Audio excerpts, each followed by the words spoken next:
Welcome back to Dracula Daily, and honestly, let's just dive in and see how much worse it can get on this day when we are checking in again with Mina. Oh, let's go. August 12th, Mina Murray's journal. My expectations were wrong, for twice during the night I was awakened by Lucy trying to get out. She seemed, even in her sleep, to be a little impatient at finding the door shut and went back to bed under a sort of protest. I woke with the dawn and heard the birds chirping outside of the window. Lucy woke too, and I was glad to see was even better than on the previous morning. All her old gaiety of manner seemed to have come back, and she came and snuggled in beside me and told me all about Arthur. I told her how anxious I was about Jonathan, and then she tried to comfort me. Well, she succeeded somewhat, for though sympathy can't alter facts, it can help to make them more bearable. Good. That's something. But that's not all. Because we're also getting a letter. Which is the first time we're actually getting updates, and I'm really excited about this. So, letter from Sister Agatha, Hospital of St. Joseph and St. Mary, Budapest, to Miss Wilhelmina Murray. Dear Madam, I write by desire of Mr. Jonathan Harker,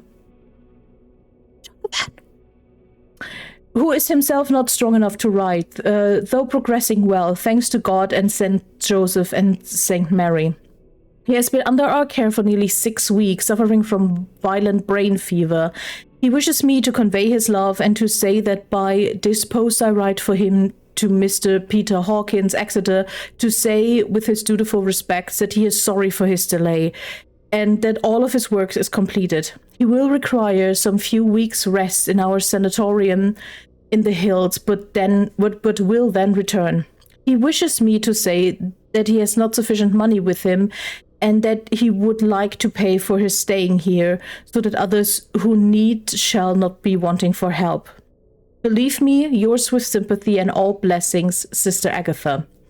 P.S. My patient being asleep, and I opened this to let you know something more. He has told me all about you, and you are shortly to be his wife. All blessings to you both.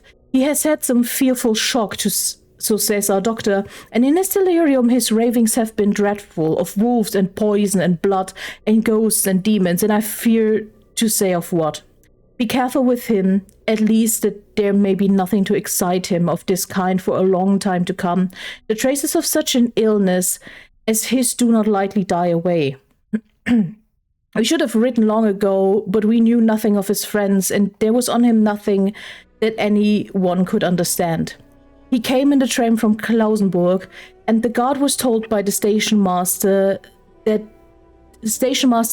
that he rushed into the station shouting for a ticket for home.